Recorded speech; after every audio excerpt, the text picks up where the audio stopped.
Hey everybody, I'm going to put up a video from my colleague and friend Jonathan Pageau, a Russian Orthodox icon carver, a great artist and a very profound thinker in my estimation.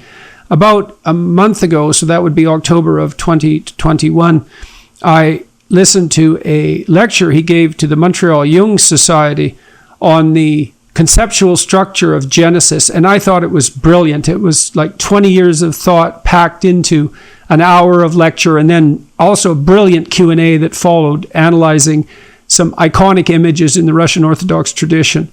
And I thought that it would make an excellent adjunct to my biblical series on Genesis, coming at it from the different tack that Jonathan takes, elucidating the ideas that I had developed, and certainly the ideas that he has developed.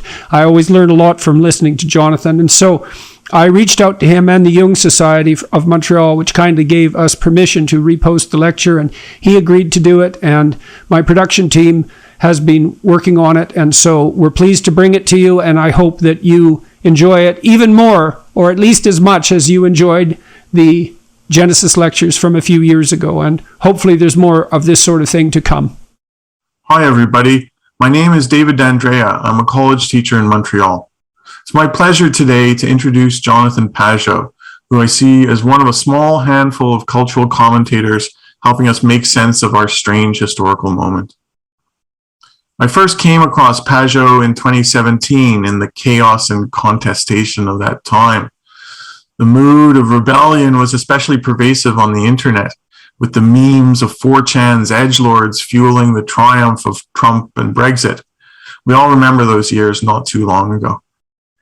And Jordan Peterson hosted Jonathan Pageau on his YouTube channel to talk about what they called the metaphysics of Pepe.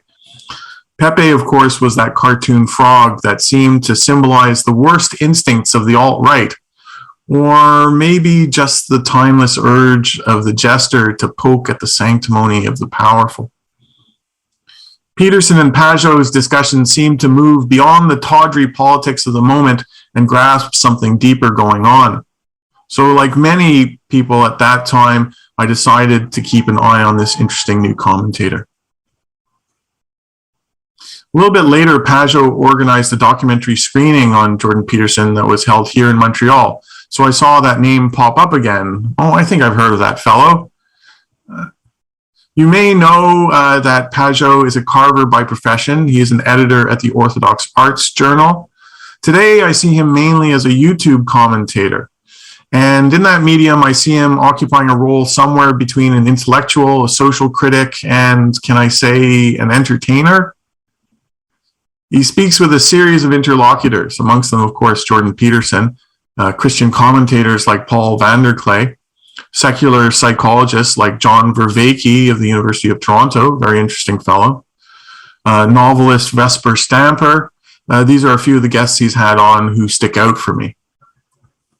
Some recent topics that Pageau has discussed include universal history, this kind of retro idea of a grand narrative that includes and makes sense of everything, right? With, of course, a Christian foundation, the interpretation of scripture, but also symbolism within pop culture.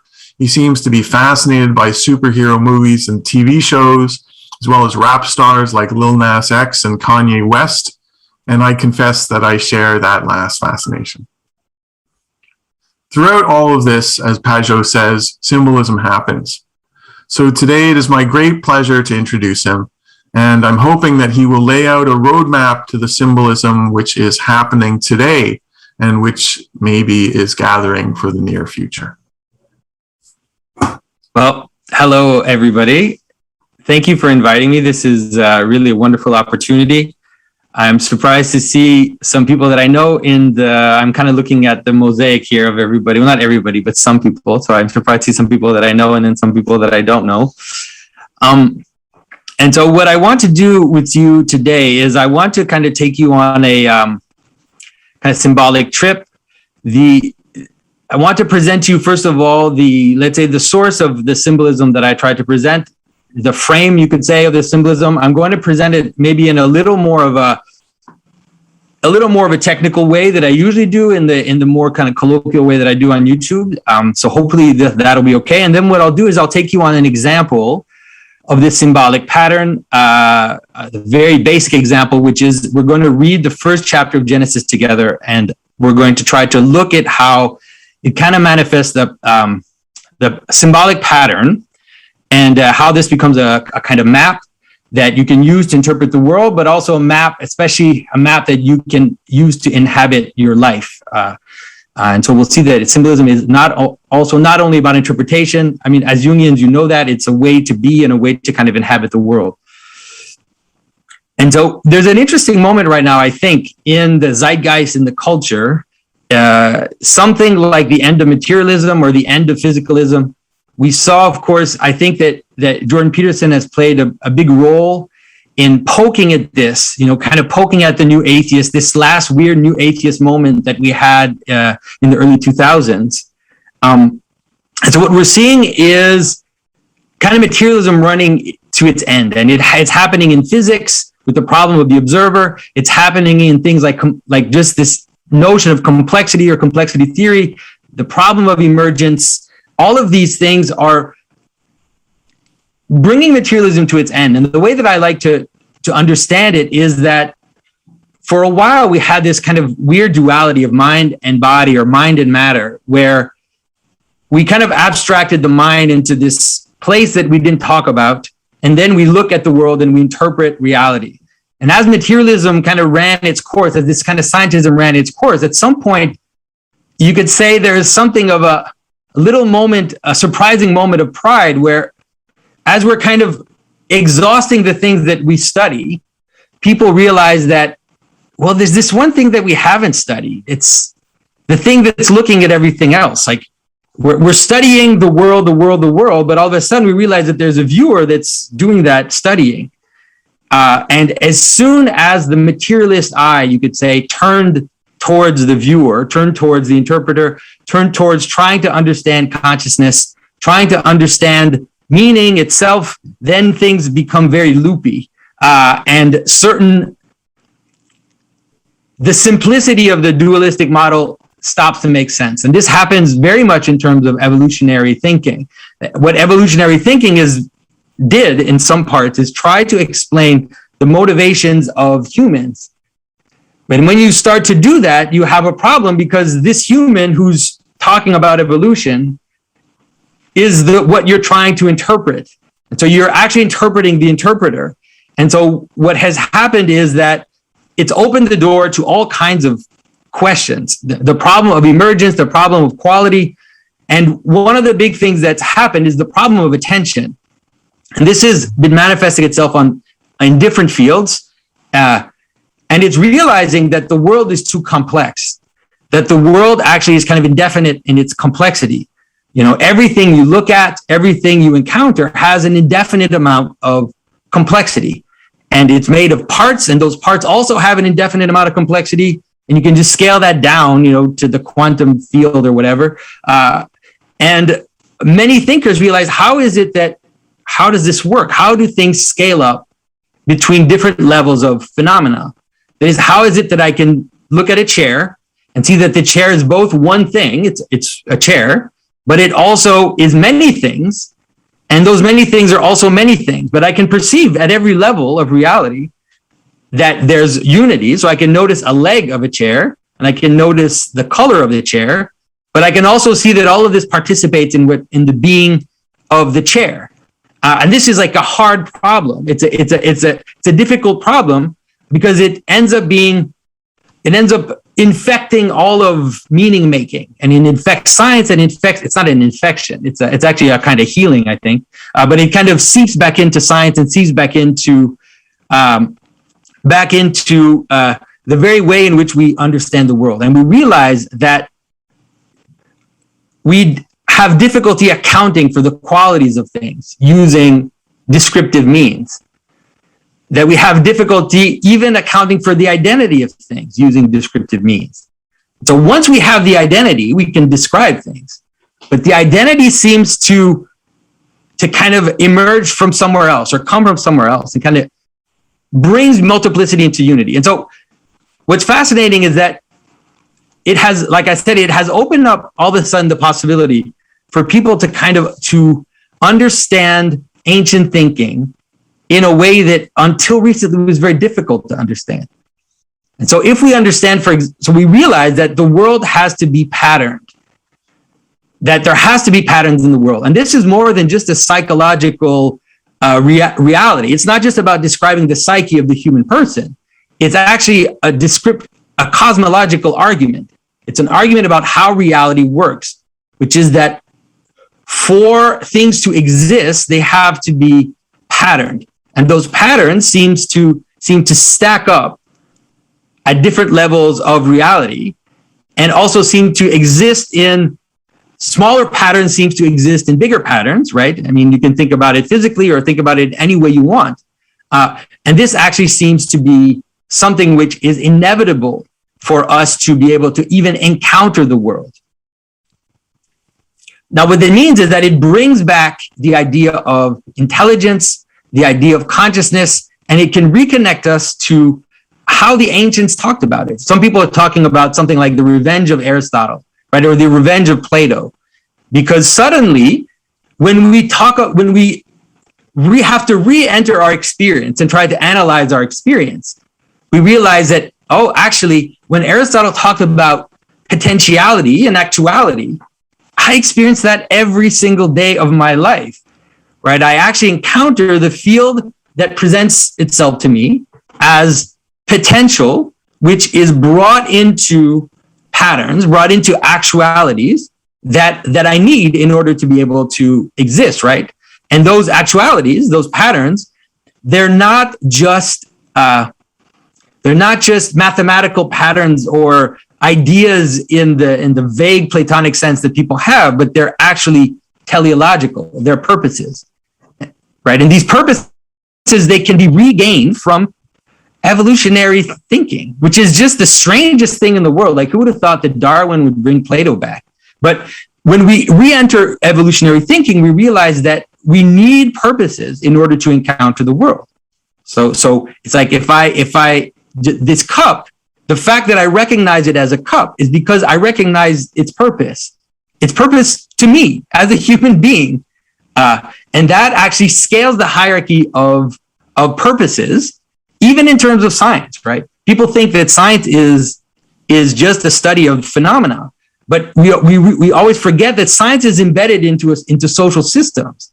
And that, for example, the science that will get the most attention will always be the science that is the most fascinating or useful for humans. And the science that will get the least attention, which means the least money, the least effort to study, will be the things that are the least useful for humans. So as soon as you re-embed science into its actual social frame, then all of a sudden, this hierarchy just reappears again. This ancient hierarchy, which is basically, you could call it something like the religious hierarchy. So what it does is that these patterns, these teleological patterns, these patterns with purpose, come back into the way in which we actually exist in the world. So you can understand that ritual suddenly makes sense again. Not only does it make sense, but it's actually inevitable. And you can see everything you do through ritual, because everything you do in the world is patterned teleologically. It's patterned towards purpose. And sometimes, let's say, there are moments in which that purpose will kind of break down, but that is also part of the, let's say, great ritual, which usually involves something like carnival, which involves aspects of chaos on the edges of these patterns. And so you realize that, like, drinking a cup of water is necessarily ritualized.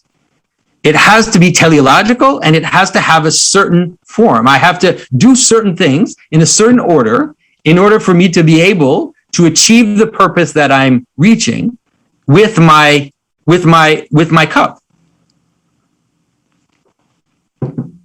Now bring this into the human sphere. It's the same. When I encounter someone, my encounter necessarily has to be ritualized. And you can realize that it has to be ritualized because if you try to do the opposite of the ritual, you're going to get some funny reactions. right? Try to talk to the back of someone's head, for example, for a while, or just lay down on the middle of the ground while you're speaking to someone. And you'll realize that human relationships are extremely ritualized, right? We speak and we feel the tension, right? So it's really like a rubber band. You speak, and then you have to stop speaking, and you have to listen. And so there's this kind of wave, this back and forth wave, this call and response, you could call it, that happens in a conversation, that if you don't follow that pattern, you're going to break the relationship, and no one's going to want to talk to you anymore.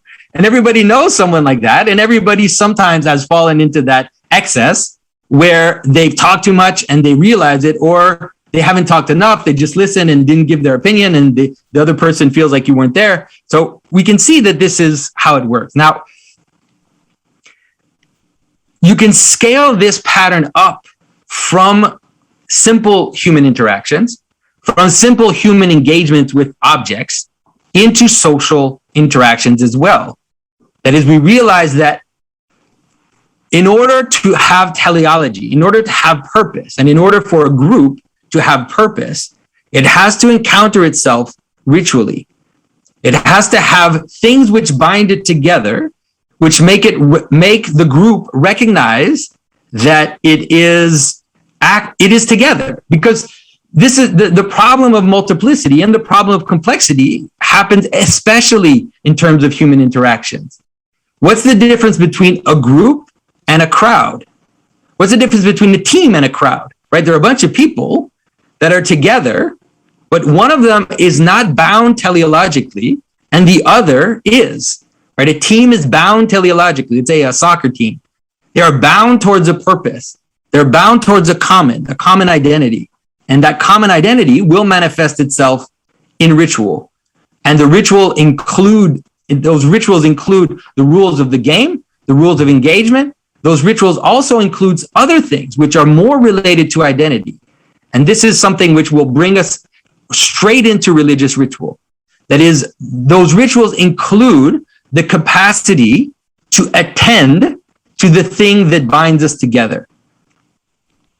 And this is when we're going to start to realize that this pattern is almost first and foremost a pattern of attention, or the manner in which we're capable of paying attention.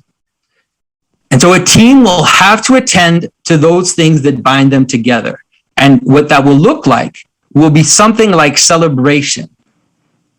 You know, at the fear of sounding somewhat scandalous to people, it's going to look something like worship, like a little worship, right? It's going to be a celebration of the thing which binds us together, reverence towards the thing that binds us together. I don't want to, I use the word worship to scandalize you a little bit, but like reverence is fine, right? And so they will have to reverence their team colors. They have to reverence their team name. They have to have a totem, a mascot, which will represent them in a mythological frame as a kind of an animal or some figure that has more social connotation that will bind their identity together. And then they will also be bound, you'd say, on the human level through a person who will represent their ideal, the team captain, the coach at different levels in this kind of hierarchy of being. And so you will see that a sports team, but not a sports team, a knitting group or anything that is bound together will necessarily have to have these elements at different levels of reality. Now, one of the aspects is that it will also have to judge what is inside and what is outside. And what will be the judge of that inside and outside will be their reason for existing, right? And so you could say the logos, to use a Christian term, the logos of the group will be that which binds together, which joins the body into one, but will also be that which judges those that are inside to bind them, but also to exclude them. And so think of a knitting group, for example, right? You have a knitting group, a bunch of people come together, they knit together. That's what they do. And so there's a ritualized reality to that, which is that when they meet, they're going to knit. Now, as they're knitting, they'll probably do other things as well. Well, they'll talk, they'll chat, they'll talk about their lives. They might, someone might bring something to eat. And this is all going to kind of organically participate in the knitting group. But let's say that at some point, someone comes and says, well, I like this knitting group. I like to be with this knitting group, but I don't want to knit. I want to play music. And so they're like, okay, well, maybe one person playing music while we're knitting is not a big deal. And so, they play music. And then that person invites someone else and says, oh, I like this knitting group, but this music playing is pretty cool. So what if I brought my instrument and then we start playing music? And so imagine now that process going on to a point where, well, okay, are we a knitting group? Or are we a band? Like, what's going on? We have to decide. We have to judge. Either we exclude these musicians or exclude their practice, or we cease being what we are. We die, basically. This knitting group is going to cease to exist. It's going to be transformed into something else. Okay. And so this is how kind of this pattern acts as the attention that we give towards the teleology of the group will also act. The logos of that, the reason, the purpose that I'm looking at will look like a binding agent, but will also look like a judge. And so, like I said, this is how all kind of reality works, or all of how reality lays itself out. And so what I want to do is I want to kind of show you that this pattern that I'm talking about is really just, it is a cosmological argument. It's an argument about how reality works. And what it does is that it argues about how reality works based on the notion that intelligence is necessary for reality to unfold. And so this is something which is kind of bubbling up, right? It's not something which is that everybody agrees with in the world, but it's something which is bubbling up, and we're seeing appear in different fields. As even in science, we're finding some physicists who are arguing what they call the strong anthropic principle, which is that consciousness or intelligence is necessary for the world to unfold, because intelligence is the only thing which is able to discern pattern, and not just discern, but it's not just a discernment, it's a participation in pattern, right? Because the agent, the pattern ends up coagulating in the agent, you could say. And so the conscious being sees these patterns, but also engages with these patterns and transforms these patterns. It's not just a passive, it's not just a passive relationship to the world, right? It's an active, embodied relationship to the world. Okay, now, before we go on the example, I want to say that once you kind of enter into this way of thinking, it has certain consequences, right? And one of the consequences is that the intelligent perception, the perception of the embodied intelligence, becomes the primary mode of engagement and interpretation in the world.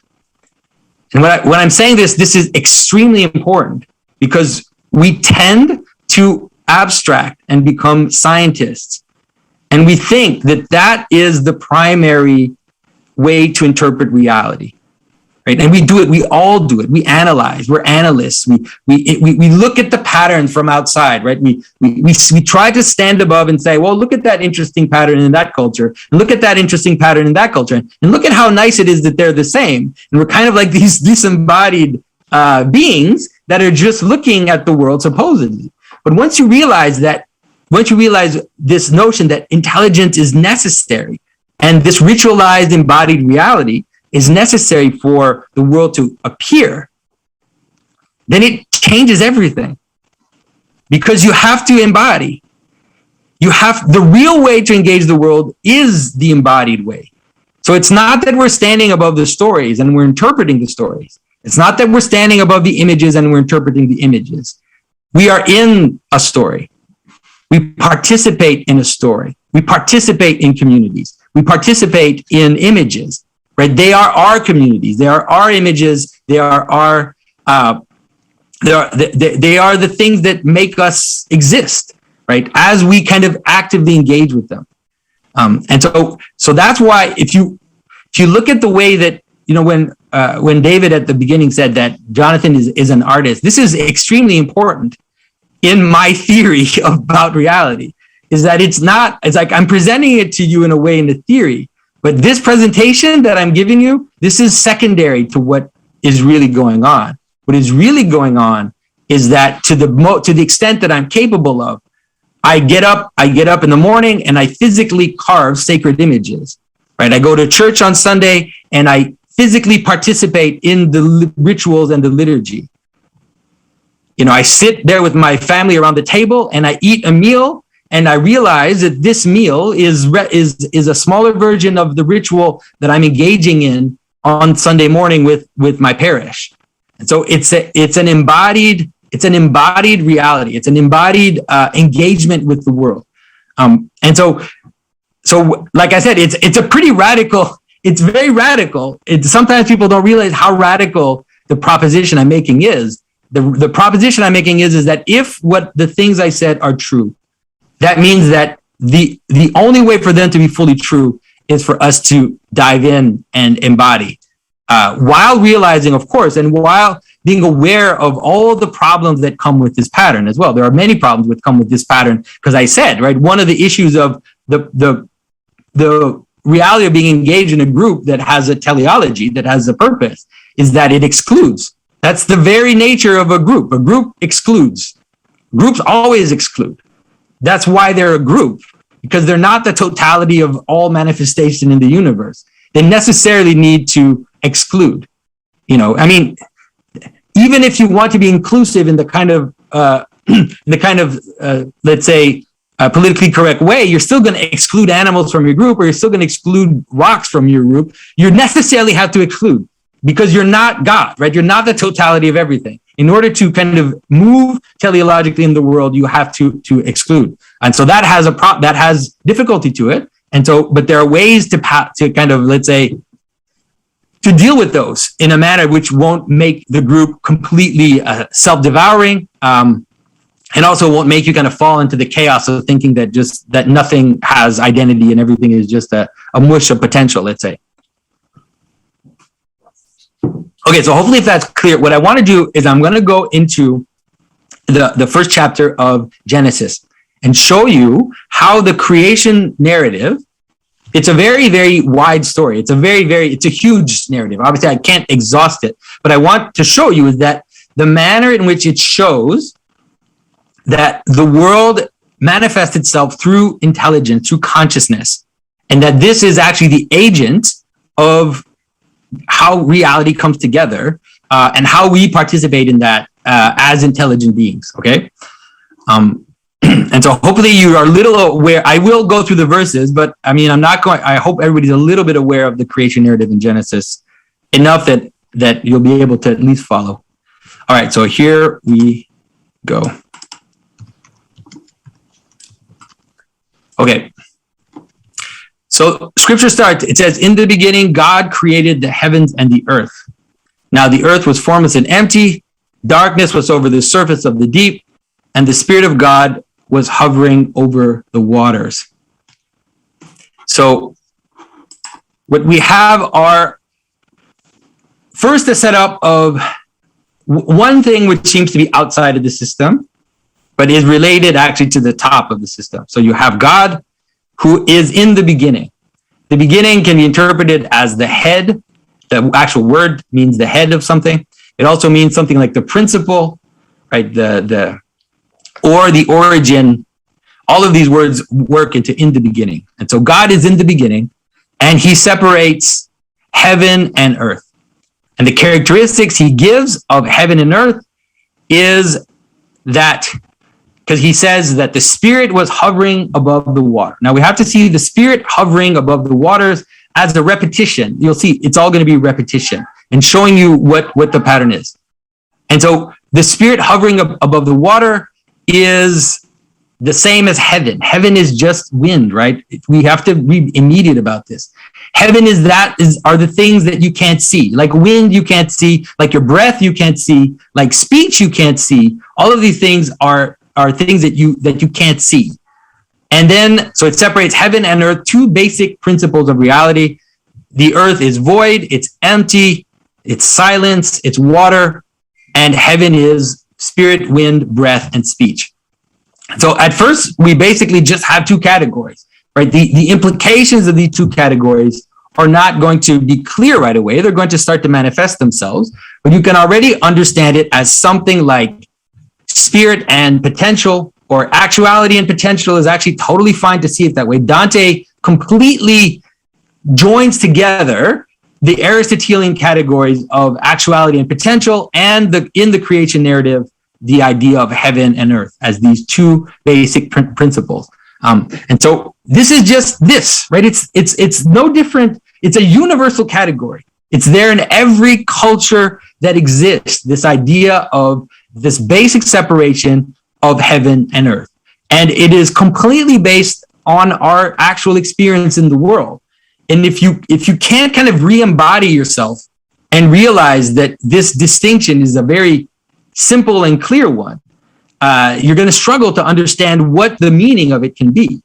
Because as you're standing there, like imagine yourself standing there on the ground, right? All light comes from above, right? Wind comes from above. The things that are above are unreachable. You can't touch the stars. You can't touch the sky. You can't touch the sun and the moon. All of these things which give you light and which are the source of wind, invisible movement. Think about it that way. Think of wind as invisible movement, as invisible patterns of transformation. Okay, see them that. Think of it that way.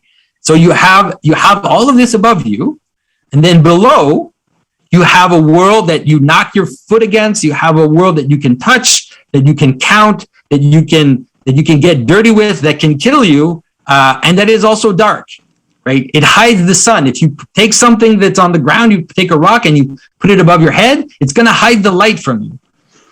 Right? This is very embodied, right? This is very, very.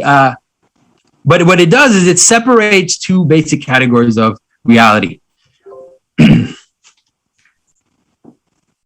And so when God said, "Let there be light," and there was light, God saw that the light was good, and he separated the light from the darkness. God called the light day, and the darkness he called night. There was an evening, and there was a morning, the first day.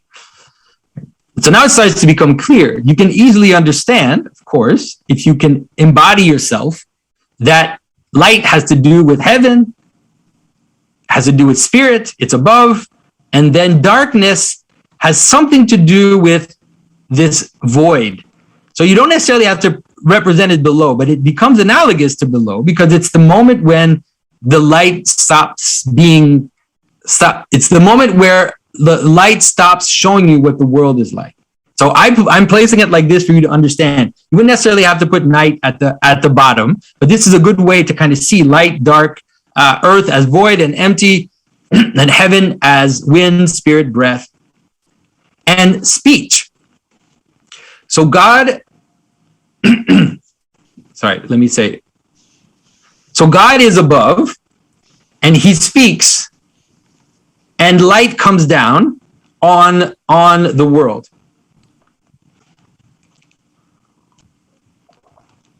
So then God says, "Let there be a vault between the waters to separate water from water." So God made the vault and separated the water under the vault from the water above it.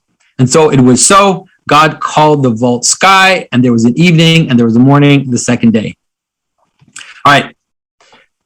So already you're starting to see something like a narrowing. You have heaven above, but now you have like a second heaven, which is like, okay, what's going on? You have the water that is below, it's kind of split in two. The potentiality, the earth that is below, it's kind of opened up. And now we have a pattern which is similar, which is setting itself up inside the world. So you're going to start to see that this pattern of attention is fractal, just like the way in which multiplicity moves into unity in any object in the world or in any community in the world happens at every level of reality. And this is what is going to start to appear to you, is that the pattern is just repeating itself at different levels until it comes together in the middle, okay? And so we have these waters being separated, and then we have now a secondary heaven, another heaven, which is also above, but is something like inside the earth. The earth now is obviously not the earth exactly the way that we understand it, but it's inside the things that are visible and are quantifiable. Now, Augustine said this clearly. He said everything you see, and when you look up in the sky, all the things you see, the sun, the cloud, the stars, all of this is the earth. all of this because it can be quantified, but the second heaven, those things above that actually can be seen and identified, they are like a secondary heaven. They are pointers towards something which is truly invisible, you could say, or patterns that are truly invisible. So it's not. I don't want you to think that I'm being all esoteric here, right? It's like the world has a pattern. Let's say day and night.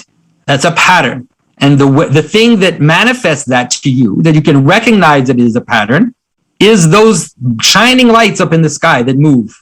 Right? These shining lights up in the sky, they move, and they reveal to you a regular pattern. The regular patterns of reality are in the sky. The more embodied irregular patterns are in the world. They're still there, but they're more irregular. But the ones in this heavens are regular, right? Every day the sun comes up. Every day the sun goes down. The moon has its phases. The stars move in the sky. And so it's completely natural that these heavenly bodies are pointers to patterns. They point us to patterns. They point us to the invisible patterns, you could say, even though they are obviously visible. Okay. So God said, let the water under the sky be gathered to one place, and let the dry ground appear. And it was so.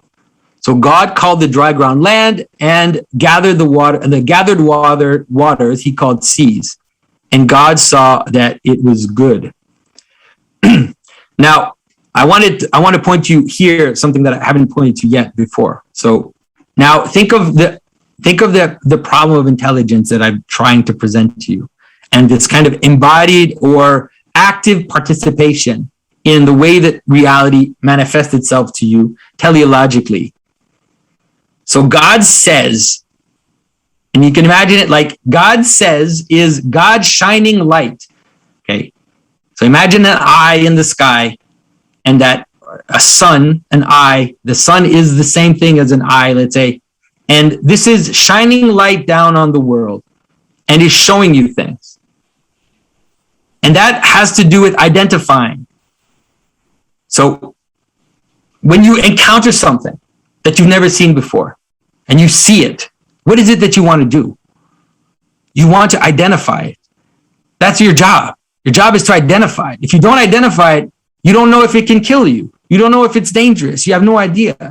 And so there's a direct relationship between seeing, speaking in the sense of identifying, naming, you could say. Okay. And so God speaks, identifies as light comes down from heaven, manifests itself on the thing. And then God speaks it into being. But then he sees its relevance. He recognizes that which is manifesting itself to him, and he says that it's good. He judges it. Right away, God judges.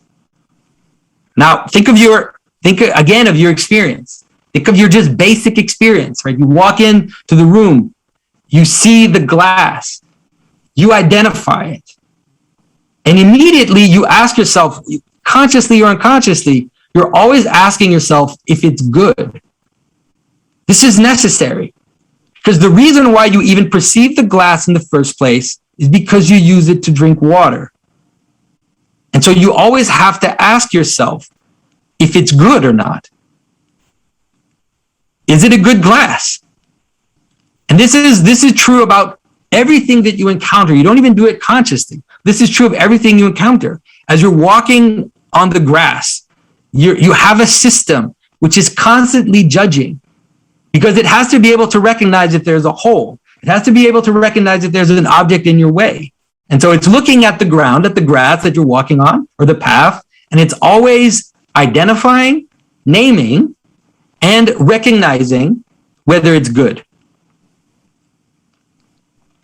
So hopefully this makes sense. All right.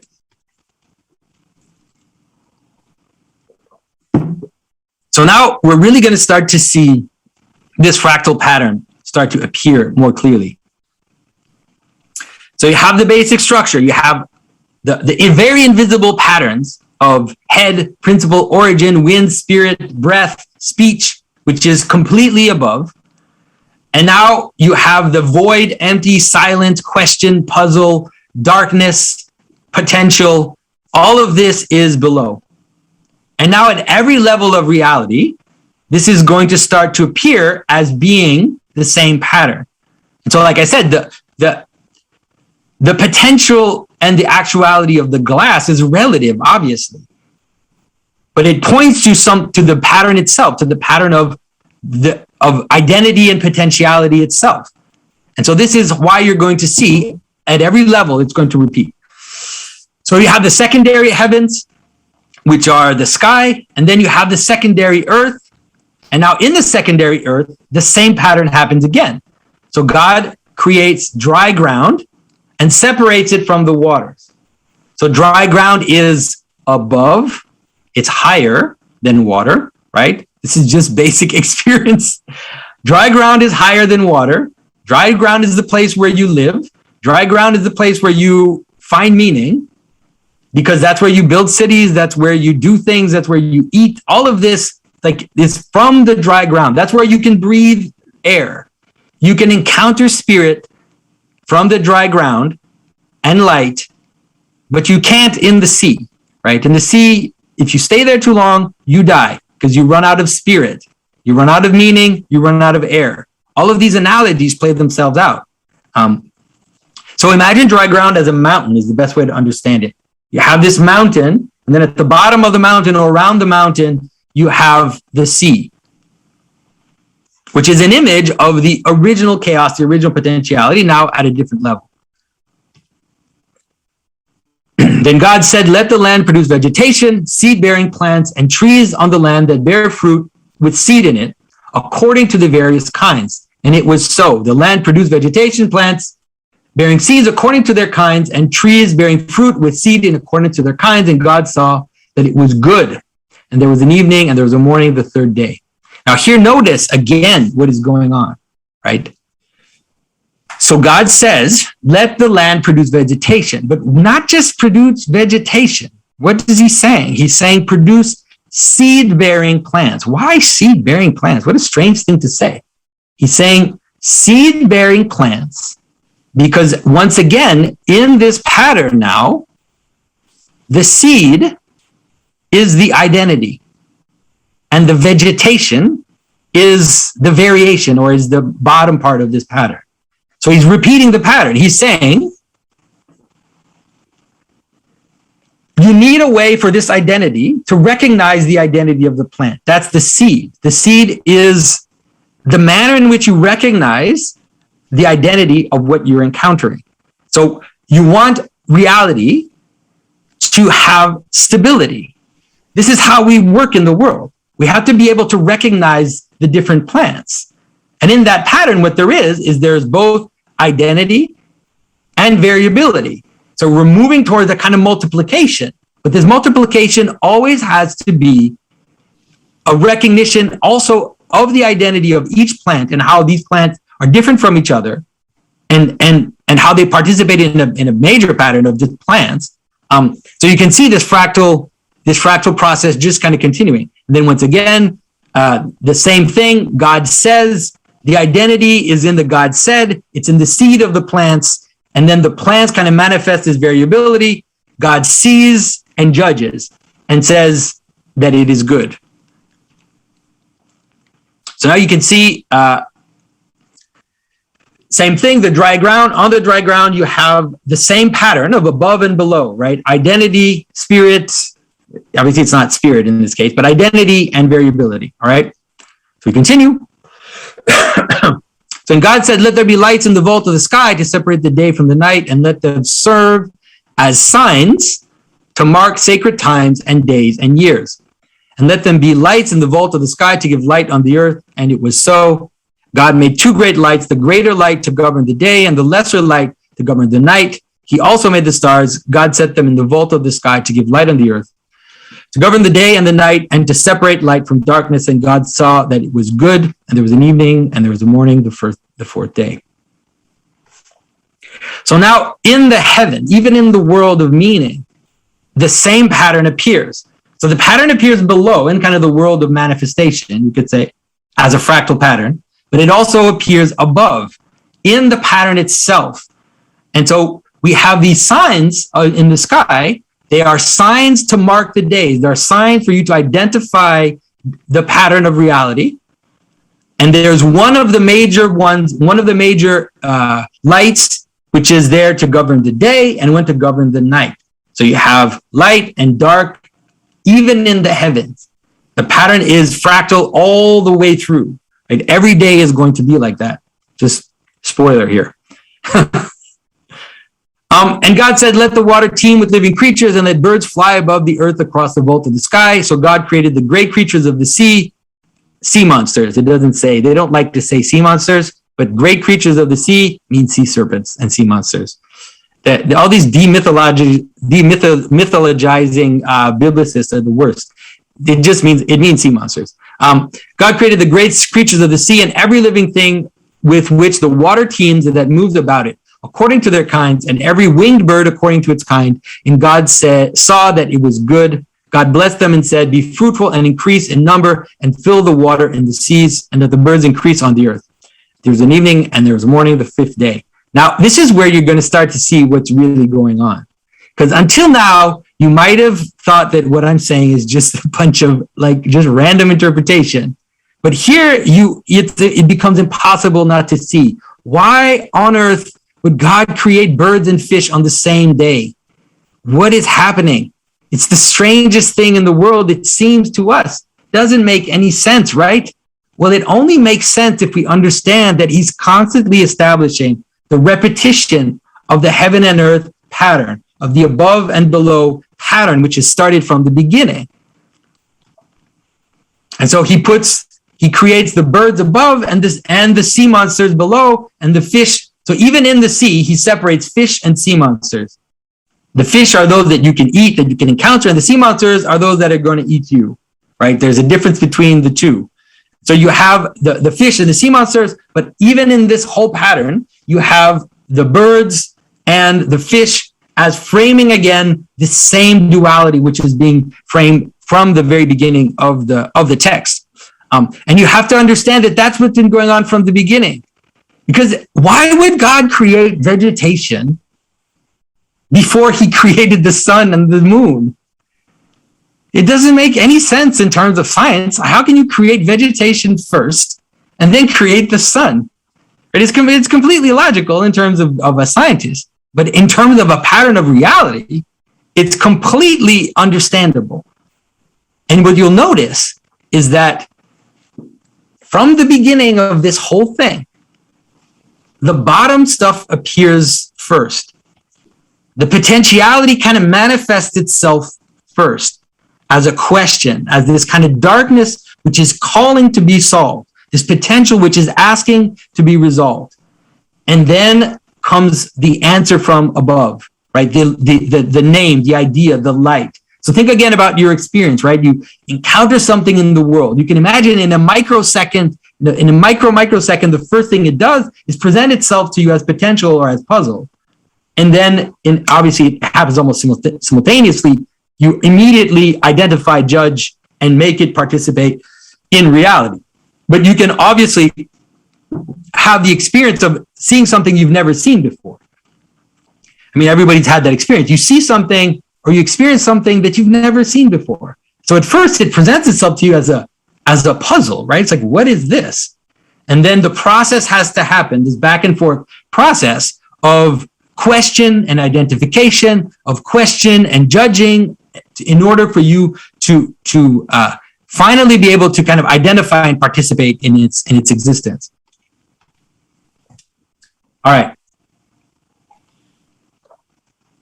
And so now we have, God said, let the land produce living creatures according to their kinds, the livestock, the creatures that move along the ground, and the wild animals, each according to its kind. And it was so.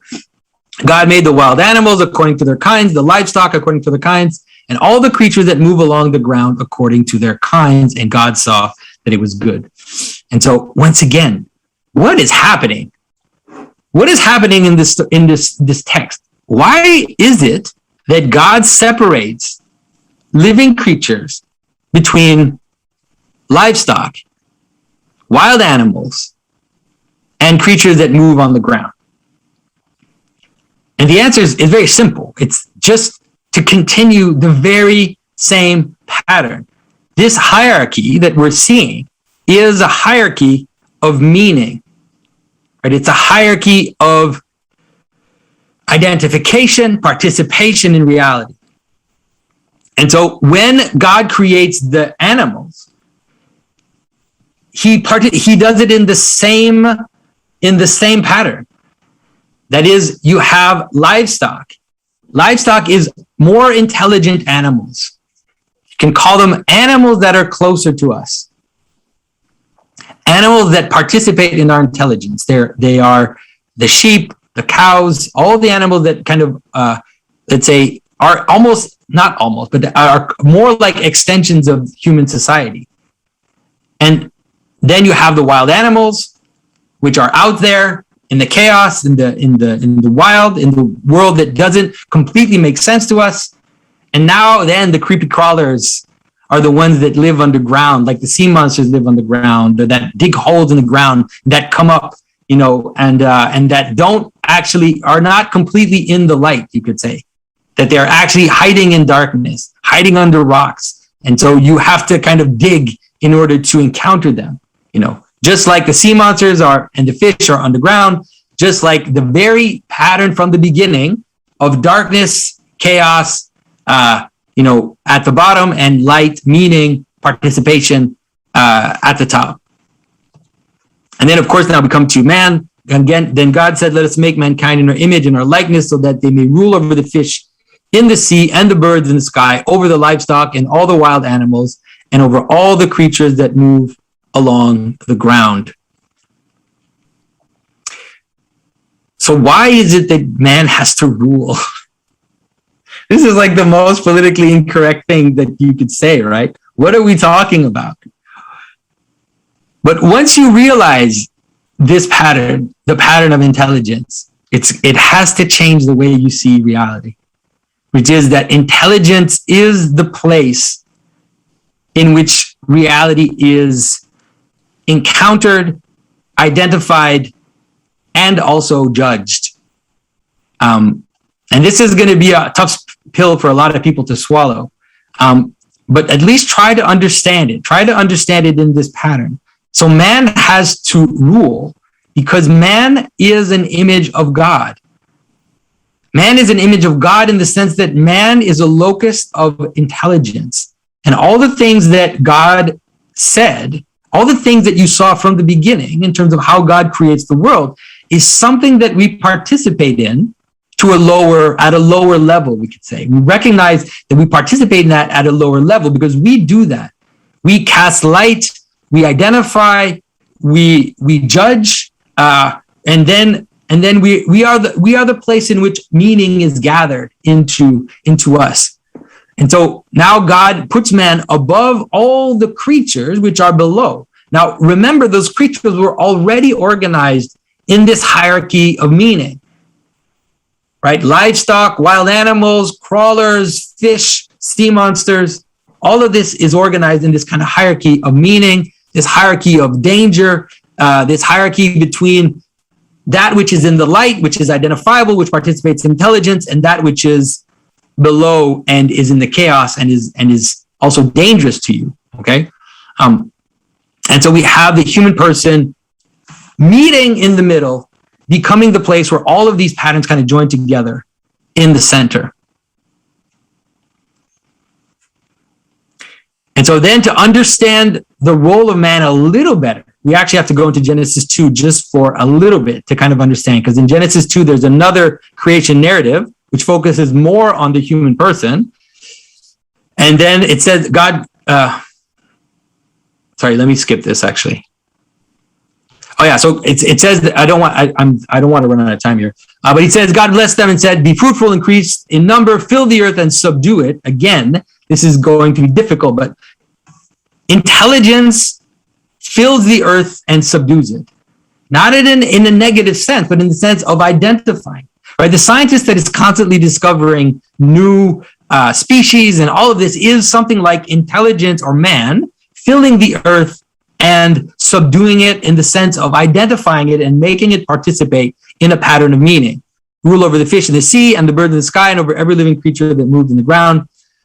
Then God said, I give you every seed-bearing plant, etc., etc. And then he saw that it was good.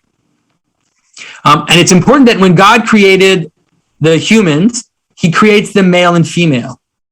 And in scripture, there's a sense in which at first this is almost like man is actually androgynous, that he creates man, male and female. That is, in man is the duality of heaven and earth itself, right? So there's a microcosm of this basic duality of heaven and earth, which is being reproduced inside the human person, as within them, they also contain this actuality and potentiality, and how they also participate in the manner in which actuality and potentiality come together in the world. So it's not just in them, but it's actually in as being intelligent subjects, they are able to now encounter the world as this union of these two.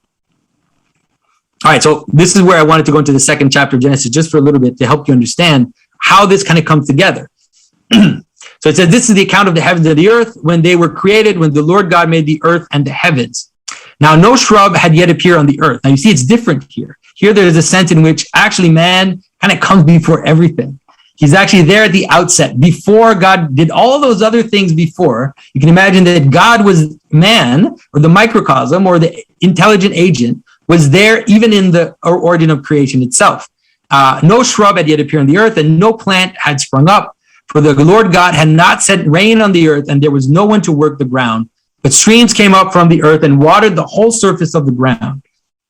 Then the Lord God formed a man from the dust of the ground and breathed into his nostrils the breath of life, and the man became a living being. So it's a similar image as to what we have before. But here, man is there right at the outset. So it says that there was no plant, there was nothing on the ground, and that water covered the earth. Water came out from the earth and covered the earth. So it's the same image as before. You have heaven above and the earth below. The earth is chaos and water. And then what God does is he gathers all the potentiality, the dust, all this formless chaos. He gathers it into one place, and then he puts heaven into it. He blows air into this gathered dust, and that's how man becomes a living being. Now, what I want to propose to you is that process of gathering dust and putting air into it. That's what was being described in the first chapter of Genesis, and that is how you encounter everything in reality all the time, non-stop. That is, the world presents itself to you as indefinite potential. And the manner in which you are able to exist in a living world is that intelligence gathers potential into bodies and then puts purpose or recognizes purpose, engages with purpose, meaning, spirit, breath. And that is how the world actually exists. Right? And so the description in Genesis is a description of how the world exists, not in a scientific way, but in a way which takes into account that intelligence is necessary, that we are intelligent beings in the world, and that we can't avoid that problem. We can't pretend that we're not in the world and that we're just analyzing phenomena and that we're not part of that process. Right? And so it's a cosmic vision of reality, which includes the viewer, which measures the viewer, or includes the viewer in the way in which we understand the world.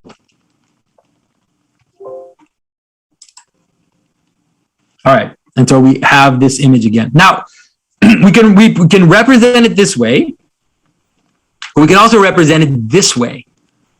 This is a way that will help you understand. If you can realize that you can represent it this way, you're going to understand so much. And this is where I want to make a shameless plug, which is that my brother, Mathieu Pageau, and we developed a lot of this way of speaking about reality together. which is not something that we invented. It really is just a reinterpretation of traditional pattern making. It's an interpretation of the church fathers, of the rabbis, of the Brahmin. It's just a way in which we're trying to represent these traditional stories for the modern world. He wrote a book called The Language of Creation, which goes through a lot of the things that I'm talking about in a more kind of mathematical, technical way.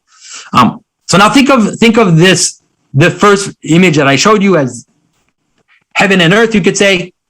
So this is the same.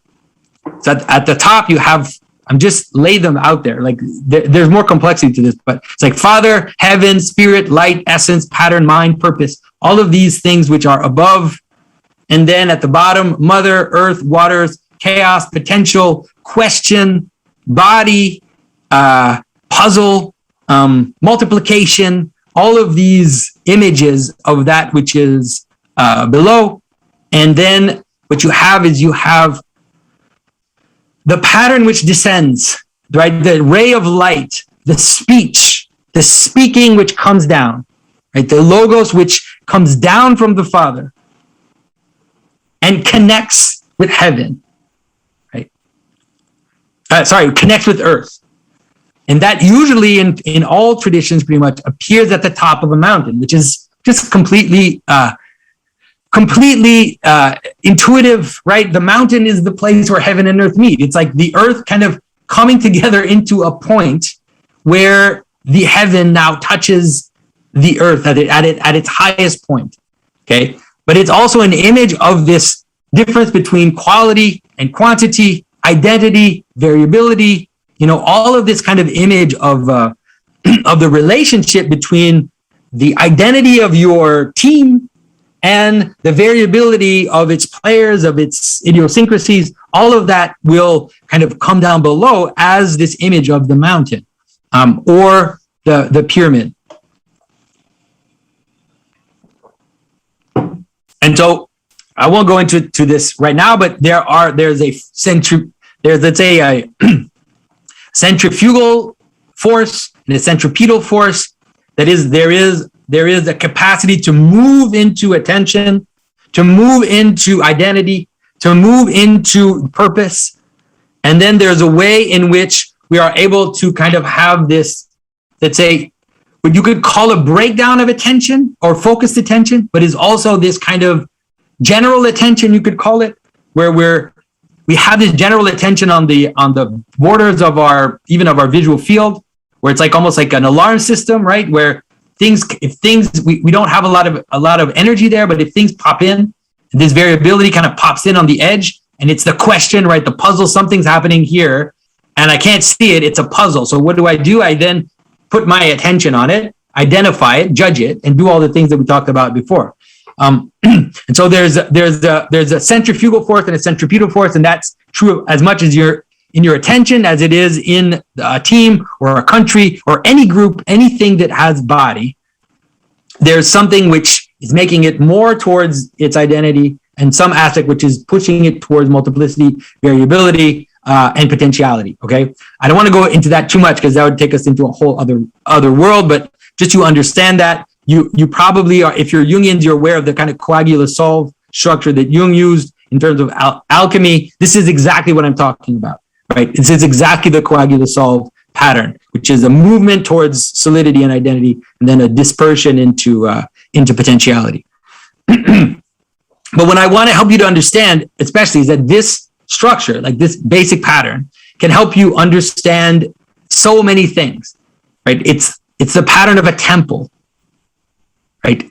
It's a pattern of a temple where in a temple, let's say in the Jewish temple, you had the Holy of Holies, where the glory of God would descend in the Holy of Holies.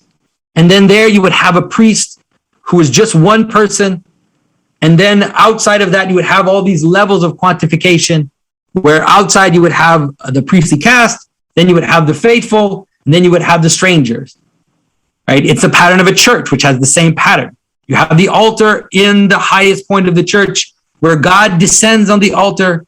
And then there's also a reduced amount of people that are there that represent this moving into quality, this moving away from quantity. and then the sacraments get dispersed out into the nave where the faithful gather, and then there's a narthex or a vestibule where strangers come, and then on the outside of the church there are gargoyles and strangers and other aspects of reality. Okay, so this is the structure of the way that Greeks understood themselves in ancient times. Right, they had the omphalos, they had the navel of the world. And in that place, they received oracles from heaven, which would bind them together, which would manifest their destiny. All of that was manifested at the place where they had the belly button of the world, the center of the world. And then as you moved away, you would have Greeks, and then strangers that you knew, and then finally barbarians, and ultimately monsters. Things that have confused identities, things that you don't recognize, would be outside on the outer edges of this. Okay. So like I said, this is basically just the pattern of the way in which we encounter the world, but it's also the pattern of how societies actually bind together. It's not just a subjective experience, but it scales up in terms of your experience into the social experience, and ultimately, I think, into a cosmic version. It's an image of the cosmic pattern. So I just want to show you quickly, without even going into detail, I want to show you how this pattern just appears everywhere. So here's an icon of the ascension of Christ. Look, you have above, you have the top of the pyramid or the top of the mountain. You have the principle, the logos, which is above. You can imagine that the Father is actually above this, hidden above. And then below, you have the Mother as the place of potentiality. And then next to her, you have all this multiplicity. So you have the 1, you have the Mother, you have the 12. Okay, this is one example. Here's an example of the image of baptism. So you have Christ as the one who now joins heaven and earth as this point at the top of the mountain that joins heaven and earth, but now he's descending all the way down from the top, let's say, down into the waters of chaos. And you see the Spirit above, which is coming down on the top of the mountain. And below you have the sea monsters, which are below in the chaos of the waters. All right. Symbol, just many. And so this is a version that I made, which I call the image of everything, basically. And it's just trying to kind of capture the Bible story as an image of this pattern, as an image of how the top of the pattern relates to the bottom of the pattern, the waters at the bottom, the sin, the fall, the thorns as this multiplicity, et cetera, the sea monster. I don't want to interpret it, but there are different ways in which you can kind of see this. And the last one I wanted to show you is an image of the Last Judgment, which is really the ultimate image of this, if you want to see an ultimate image of this whole pattern, because obviously the Last Judgment being the last moment or the eschaton or the moment in which all of totality is manifested in one final thing, then you have this image of the world. In this version especially, you actually have the Father above, right at the top. I don't think you can see my cursor, huh? Can you see my cursor? Oh, here, you can see it this way. Okay, so you have the Father above here. Then you have the Logos descending onto the world. Can you see that he's got the world underneath him? And then you have that which is below, which is both the hell, this kind of monstrous hell, okay? But it's also the place of paradise here, because it's the place in which we gather things together. So remember in Scripture, the gathering of the dust and the blowing of the Spirit. Well, that also happens from the bottom, right? So you have the two sides. Remember, I talked about the centrifugal and the centripetal force. On the left of Christ is the sword, and there's a descent down into death. On the right of Christ, there is his hand lifting up, right? Wrong hand, lifting up. And here you find the gathering of the saints, and they rise up. See these little saints with wings? They go up on the right of Christ into glory. So there are very, very mysterious things about this image that I don't want to go into too much detail. But you can understand that this is happening through these angels that are making music, that are making sounds, pattern sounds, and this is what is calling to the end, bringing about the judgment of all of reality, in which all of this is kind of happening. The judging of the good, bringing into the center, and the ultimate exclusion in a cosmic way towards death. And then here, this is the process. So this is it's a complicated thing in Orthodox theology, but on this is the soul, which is, you can see the soul here. The soul is moving up this serpent/ladder. So it's both a way to go down and a way to go up, just like Chutes and Ladders, guys. Chutes and Ladders is one of the oldest games in reality. It's a truly cosmic game, by the way. It's almost religious as a game. So you have this coming down and moving up, which is captured in one image, and on this are all the sins that you can have.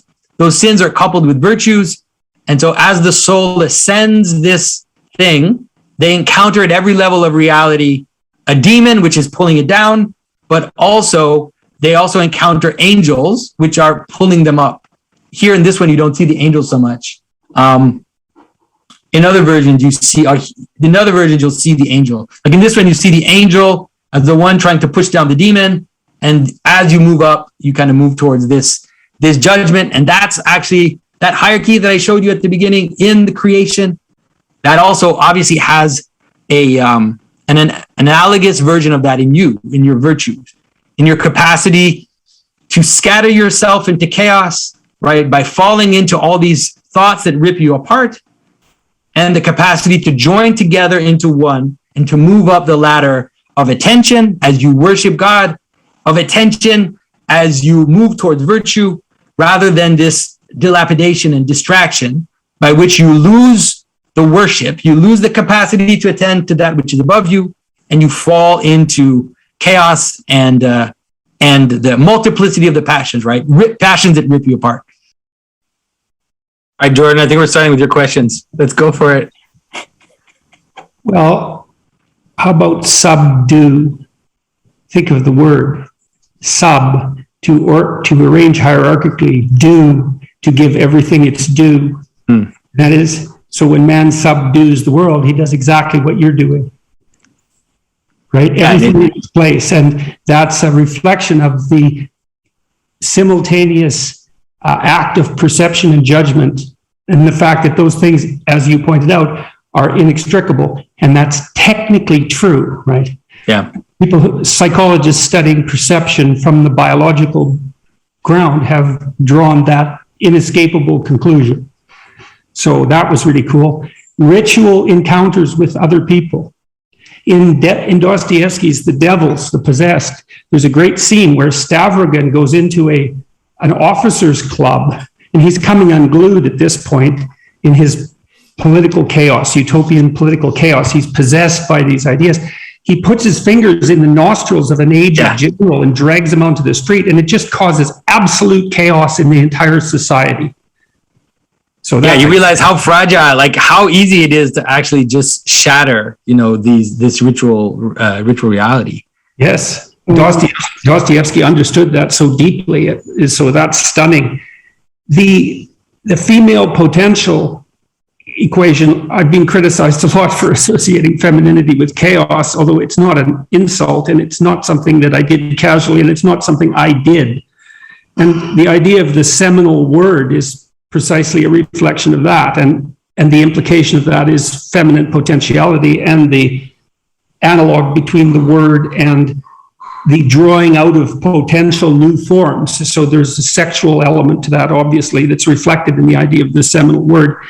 The pyramid notion, on top of that George Washington Tower, the obelisk, is a pyramid capped in aluminum, of all things, because aluminum was the most valuable metal at that point. And so that idea that there's a pure and valuable top to the pyramidal structure like that's an icon of the entire structure of the United States, and by extension, the entire, let's say, Western world, but world as such. Yeah, the Egyptian pyramids were most probably capped with gold. Like the very top of the pyramid would be like a mini pyramid, and then that would have been gilded.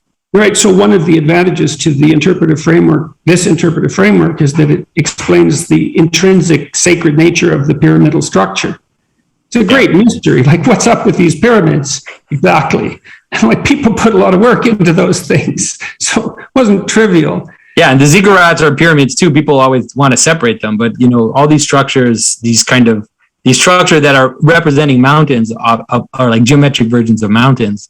That's what they are. And if you once you understand that, then you realize that every time someone goes up a mountain in Scripture, it's the same as a pyramid. It's going up to the top of reality. Yeah, well, I think you did a brilliant job of explaining that with your analysis of those images at the end. Are you going to make that image you made into a carving?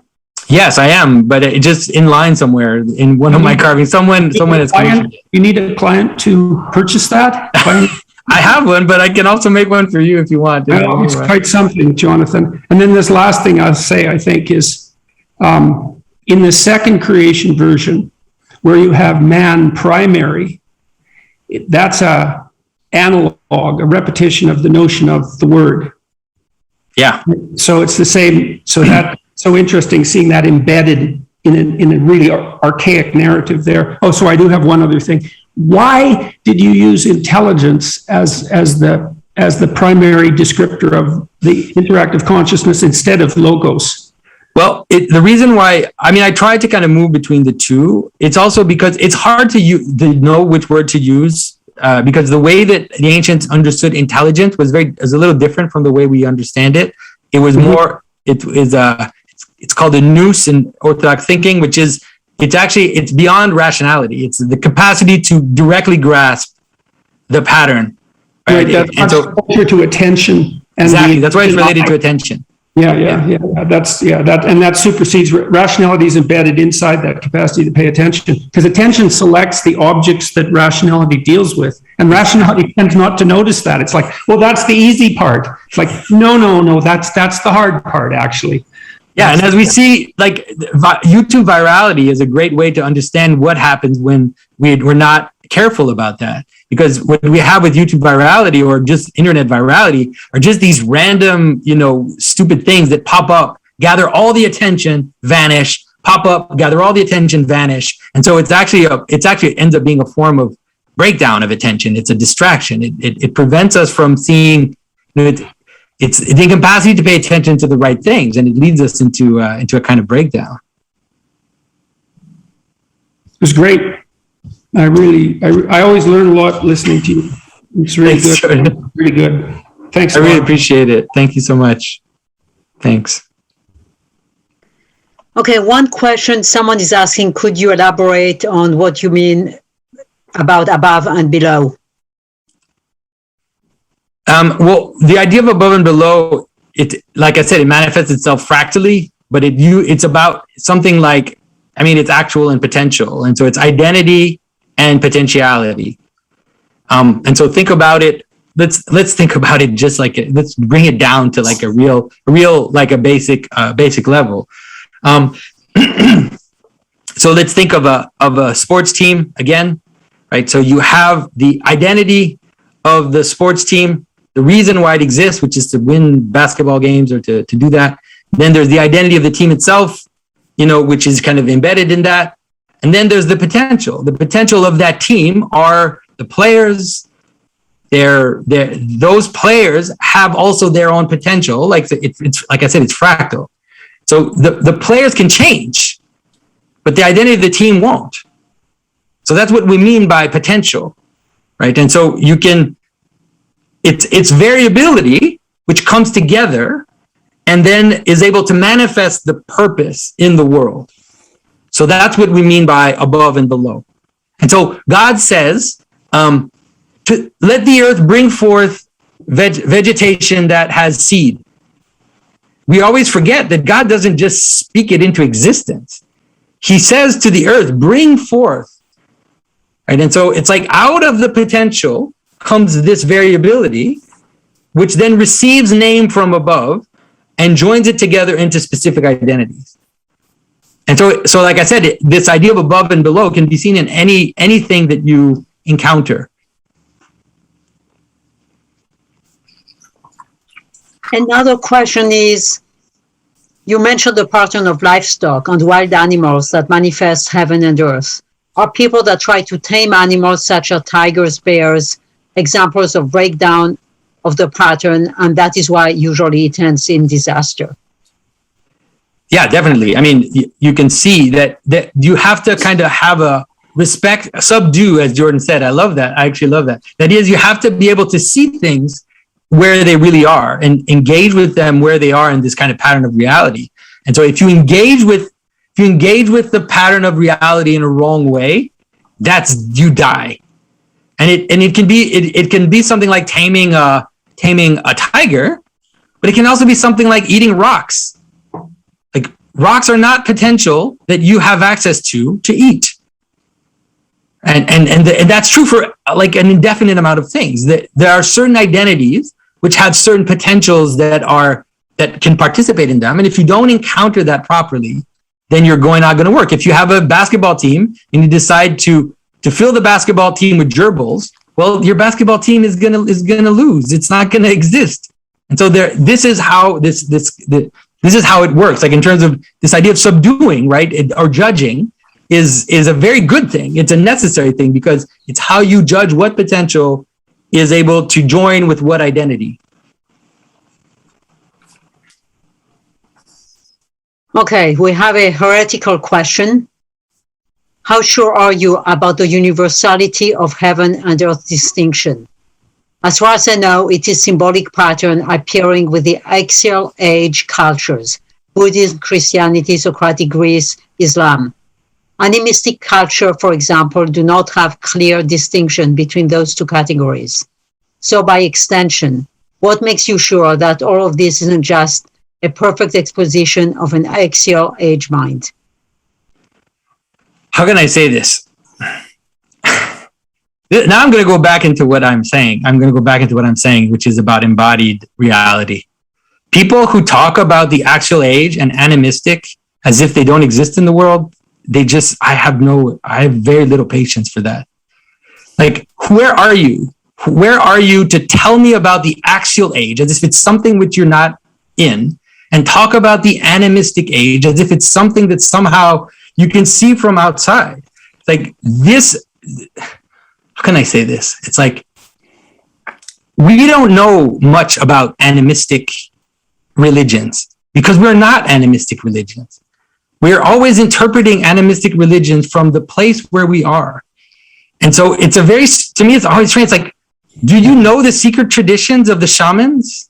Mm-hmm. Where you read the text that some European went out into Tibet and wrote some text based on what they encountered there. Were you initiated? Right? Did they bring you into the secret of secrets? Did they tell you what their secret traditions are? No, they didn't. You don't know them. And so I'm not saying that the comet is true or false. I'm saying that you really know less about these traditions than you think you do. Because the way you know about something is not by studying it from the outside, but it's about encountering it and living it from the inside. And those that are initiated into the higher mysteries, they're not supposed to talk about it anyways. So they're not going to tell you. So even if a scholar was at some point maybe initiated into the higher mysteries, they shouldn't tell you. And if they tell you, it means they probably weren't initiated and they're bullshitting you. Right? This is true, like, even of the Eleusinian mysteries. Everybody talks about the Eleusinian mysteries as if they know what they are. It's like, that was a pretty awesome thing, because no one ever told anybody what happened there. Right. And so it's really important to understand that. To understand this. Anyways, I'm sorry, I don't want to like go off on this person, but it's really just important to understand the implications of these embodied patterns, and how it is that every time we pretend that we can stand above them and just analyze them, that I think we're deluding ourselves. And so coming back to heaven and earth, how can I say this? Like, I think that heaven and earth is a universal pattern. Doesn't mean that there maybe aren't other ways of explaining that same duality or that same relationship. And also, it's the same thing. Like, it's the same problem. Like, these animistic cultures that were there before the actual age, you don't know anything about them. You have no way of encountering them. And the ones you encounter now, the idea that they're the same as the ones that were there before the actual age is also, it's all kind of weird scientific delusions people give themselves. Sorry to whoever asked that question. I didn't mean to kind of go off, but these are sometimes these things I get itchy about them. Okay, someone is asking, what is the meaning of the God calling the human very good versus calling the other things only good? And it's super interesting, because there's even a day where God doesn't say that it was good, by the way. People always forget that. When God separates the waters, he doesn't say that it was good. And so, I mean, I think that's what it is. It's that, in a way, the human being participates in the pattern of the good in a way similar to the way God participates in the pattern of the good. That is, the human being can do good and can recognize good, right? And can participate in the good. Whereas the other beings, less so. Not completely absent of it, but less so. And so I think that all living creatures participate in the good and participate in God ultimately. But it's just a question of hierarchy and embedded patterns, you could say. There's a psychological observation.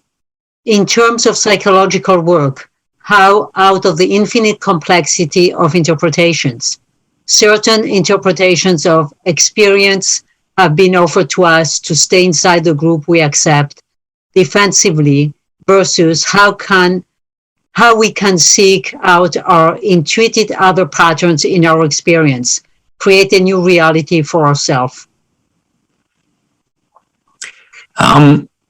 Okay, I would say,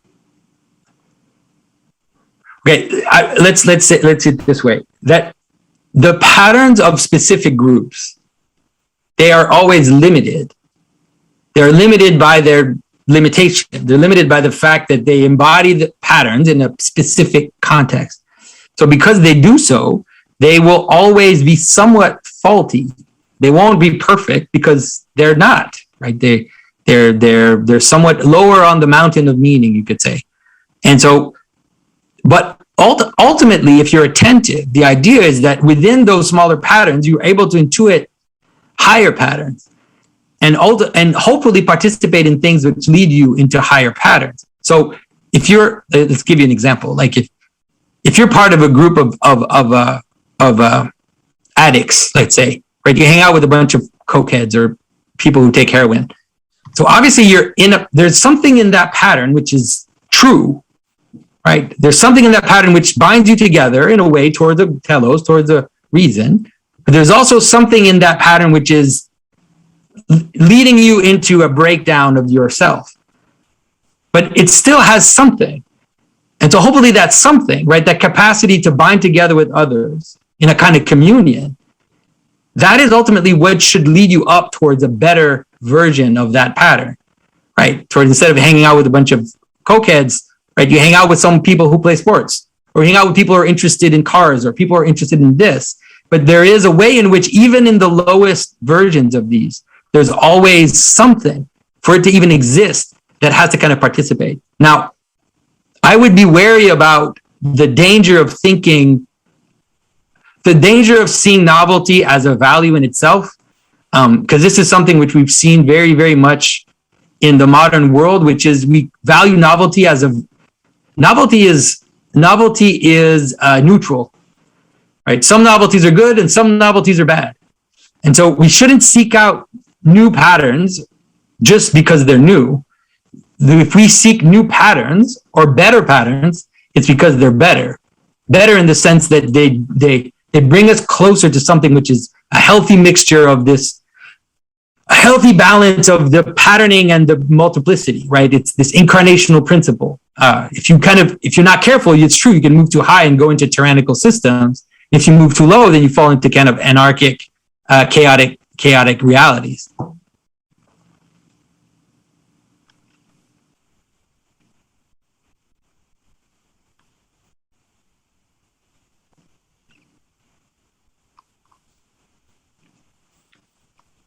Someone is commenting that your proposition at the beginning of the talk that intelligence is necessary for the world to unfold reminds them of Jung recounting in Memory, Dreams, Reflection, standing over an African vista and having the feeling he's the first consciousness to ever have witnessed such a thing. Yeah.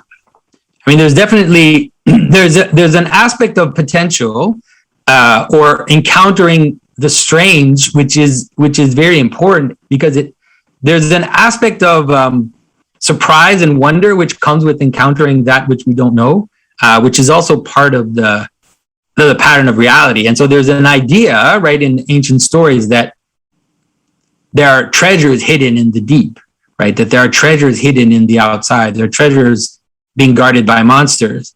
And so there's a sense in which moving out into potentiality is also a way in which to kind of discover these pearls, right? These secrets, these precious stones, these gems that are kind of hidden in the unknown.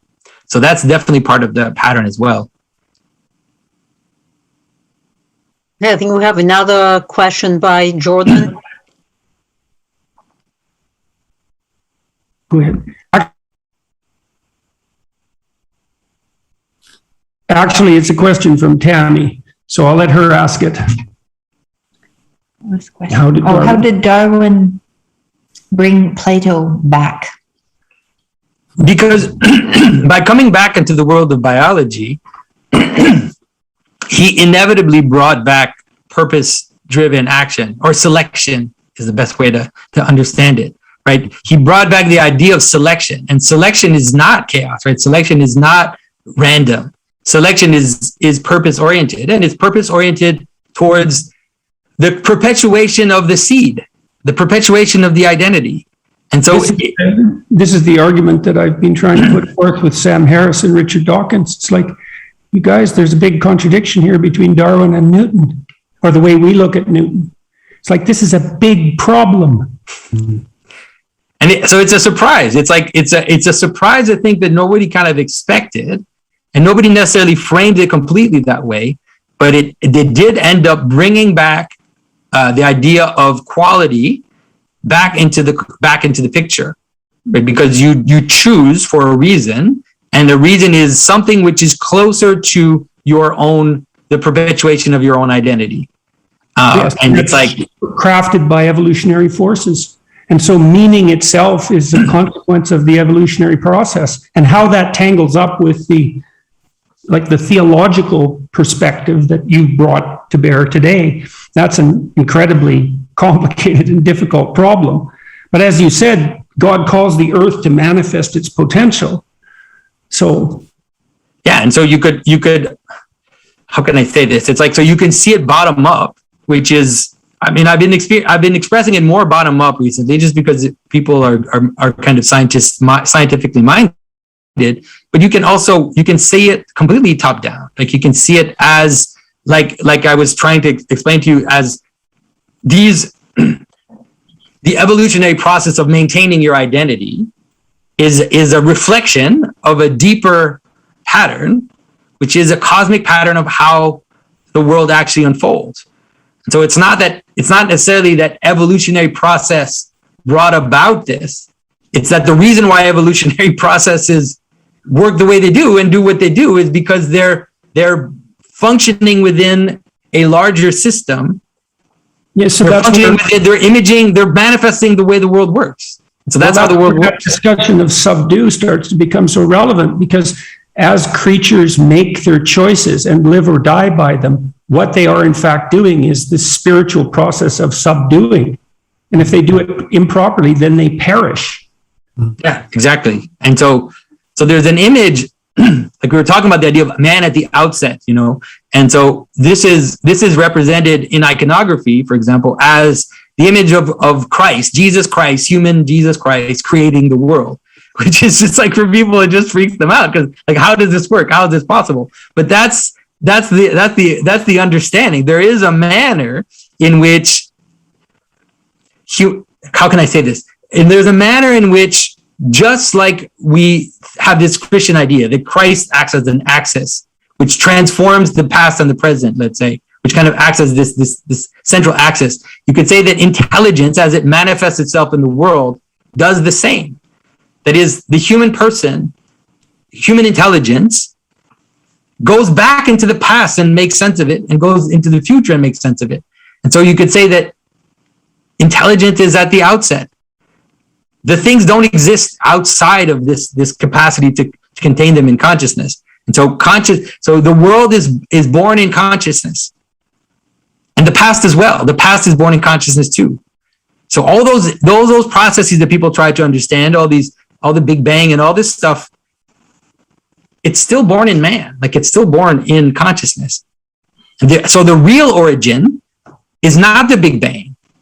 This is going to be the weirdest thing you're going to understand. The real origin is the intelligence, which is able to even perceive the Big Bang or see it as a pattern, as not just a quantum field which never changes. It's like perceiving change, transformation, identity, participating it.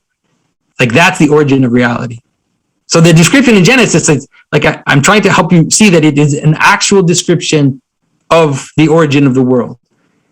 It's not a metaphor, like in the way that we want to think about it. It's not just a fairy tale, which is helping us understand things we don't understand. It is describing the manner in which reality originates.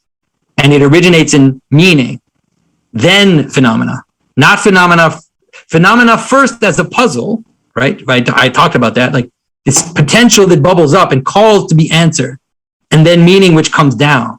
So you can see the same from all scientific theory is like that. It's like something presents itself as a puzzle and you're like, what is that? And then here comes the logos, the seed, which comes in and patterns it or identifies it, judges it, separates it from other things in the way that happens in the first chapter of Genesis.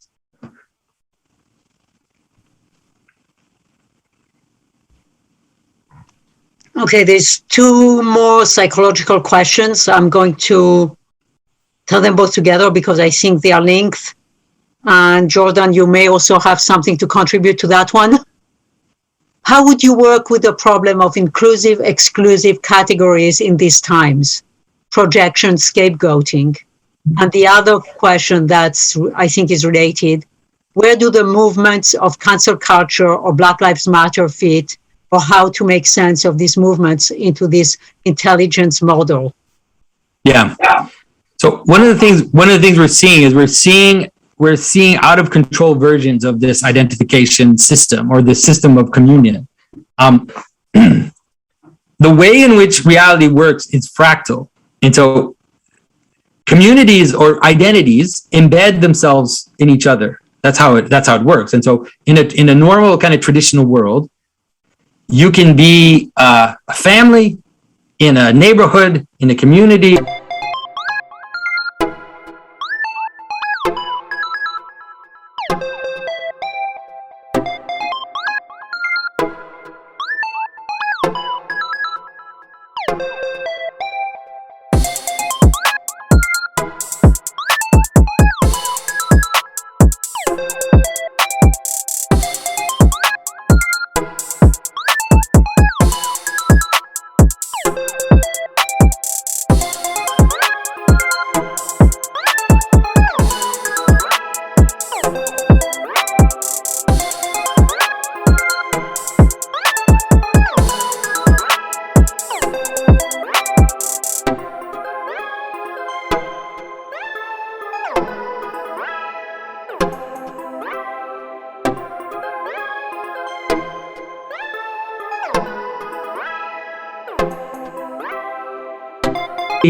Right, in a nation, in a church, and it's like it's all embedded. And you can also participate in all these different identities. You can be in a club, or you can be in this and that, and so it all kind of works together.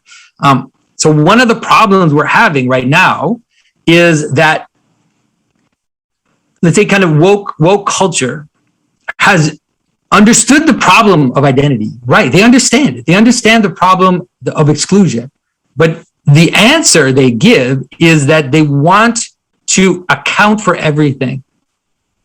They want everything to fit. Now, the problem is that it's impossible. It's an impossible, and it's even a dangerous thing. And there are a lot of ancient traditions which help you understand that. So for example, like you have the idea in Jewish law that you have to leave a fringe on your vestment, or you have to leave the corners of the field untilled for the strangers. All of these patterns are there to manifest the fact that you can't have a system which is both coherent and complete at the same time. You can't. Those two things. Let me interrupt just for a second. Well, the ziggurat answers that question too, because people can be included at a higher level of unity and excluded at a lower. And so part of this is conceptual confusion. It's like the problem of category is the problem of inclusion and exclusion. And exclusion can lead to demonization very easily. And that's a big problem, a fundamental problem. But the problem that you're talking about that's manifesting socially is a consequence of this lack of understanding of the hierarchy of value. So the people who are pushing diversity, inclusivity, and equity are saying something like, look, we're all divinely human. And you object to that by saying, well, yes, but we still need to differentiate ourselves into specialized categories. And we have to think through that very carefully so that we subdue things properly. Oh, exactly. And so what's happened is that people want to make inclusivity the only value, really the only value, because of the problem of exclusion. And so what happens, and this is what I'm going to say is going to seem radical to some, but what we're seeing in this process is the actual destruction of the world. And it's actually this type of thinking can actually destroy the world or lead to absolute tyranny, one or the other, or maybe one causing the other. So imagine you have a basketball team, right? You have a basketball team. The purpose of the team is to play basketball, to win the championship, to do this. But then you say, no. The purpose of the team is inclusion. And now imagine you do that for every single level of reality and every single communion. You say that the purpose of your group is inclusion. But so then you sacrifice the actual purpose of the group, which is to play basketball, to win games and everything, for inclusion. And you end up doing that in all aspects of reality. What you're doing is you're devouring the purpose. You're eating it. It's like it's becoming eaten by this thing. It's a monster. It's like it's the potential. It's like potentiality is infinite. It's like you need to let all this potential in. And so we were like, this is wrong, right? You're excluding this potential. So we need to kind of bring all this potential in. So what it does is it's like a sea monster that comes up and devours the identities. And so either it brings about a kind of fragmentation and chaos and breakdown, but often the world can't sustain itself that way. So what it tends to do is it tends to lead into a kind of absolute identity. And it's weird because the way it seems to be happening, it's just the strangest thing, is that it's like people are trying to make inclusivity as the tyrannical system itself, which is seems like it's not possible, but that seems to be what's happening, is that inclusivity is going to turn into tyranny. But what's important is that gesture is going to create something like absolute scapegoats. Absolute scapegoats, which is that those that will refuse to participate in this weird principle of inclusivity will be absolutely excluded. It's the only sin. And it's an unforgivable sin. And so we're moving towards that. And it's kind of scary to see it happen. Well, it's terminologically part of an assault on the idea of the patriarchy. And that means that it's assault on the idea of pyramidal categorization itself, because that's assimilated in the indiscriminate imagination with tyranny and the identification of tyranny with the act of categorization itself. And so this is a deep struggle, right? So if the act of categorization is part of subduing, and that's part of the manifestation of the word, then the assault on that under the guise of destructuring the patriarchy is an assault on that principle itself, and an identification of the principle of discrimination with the principle of tyranny. Yeah. I mean, the idea that, for example, like the idea that the word discrimination has become an absolute evil is insane. It's an insane moment because you discriminate all the time. you're constantly discriminating. Discriminating is like a normal aspect of reality, which is that you're constantly judging. Like you're constantly kind of discriminating whether or not this piece of paper is the right one to scribble on or to print on, and you're discriminating whether or not this is the right keyboard for my computer. It's like you're constantly discriminating. But the fact that we've even made that word into well, you also sin. said, Jonathan, that God himself said that capacity for discrimination transformed good into very good. So now think of what an assault on that means. It means an assault on our ability to distinguish between that which is higher and that which is lower. God. And so, but there's a way in which, like, it's important to understand that there's a way in which this system, like, let's say that especially when you see it in many versions, but in the Christian system, the one I know the best, the way in which it kind of heals itself, or the way in which it deals with this problem, is that at the very, very top of the hierarchy is something like identity. And then right above that identity is something like sacrifice. That is, the pyramid is kenotic. It's self-emptying. And so the highest thing is the king, and then the very highest thing is the martyr. And that's super important. It's super important to understand that. And it's technically accurate, right? In the sense that in order for the leg of a chair to be part of the chair, it has to sacrifice itself to the higher purpose. It has to, because it can't just be a leg of a chair. It has to participate in the higher pattern. And so the highest point of the pattern is the negation of identity. And this might be a little hard for people to kind of get, but it'll help you understand a lot of Christian symbolism. The highest point of identity is negation of identity. But the problem is that now what we have is something like, we don't realize that negation of identity leads to identity. Then there's an identity going like this, and then there's a negation of identity below, or a breakdown, and they're confusing the negation of identity below with the negation of identity above, which is the capacity to sacrifice yourself for a higher good, and the capacity to sacrifice yourself for your own parts. And so the chair also has to sacrifice its purity in order to be able to exist, because all chairs have idiosyncrasies. All chairs have aspects of it that aren't the pure chair, or else the chairs couldn't exist. And so the identity of things sacrifice themselves above, they give themselves up, right? So imagine you take your best sheep and you give it up to God, right? You give it up to God, or you die as a martyr. But then there's also a way in which that which is above then sacrifices itself for that which is below.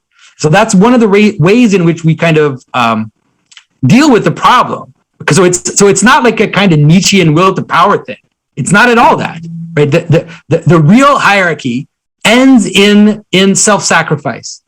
All right, that's why the cross is at the top of the hill. Right, that's why the mystery at the top of the hill is in mystical terms. We talk about the divine unknowing, like that you reach knowledge, you reach gnosis, and then when you reach the top of gnosis, the next step is unknowing. It's actually a form of divine darkness. That's the highest form of mystical union. And this is how one of the ways in which the system can balance itself out.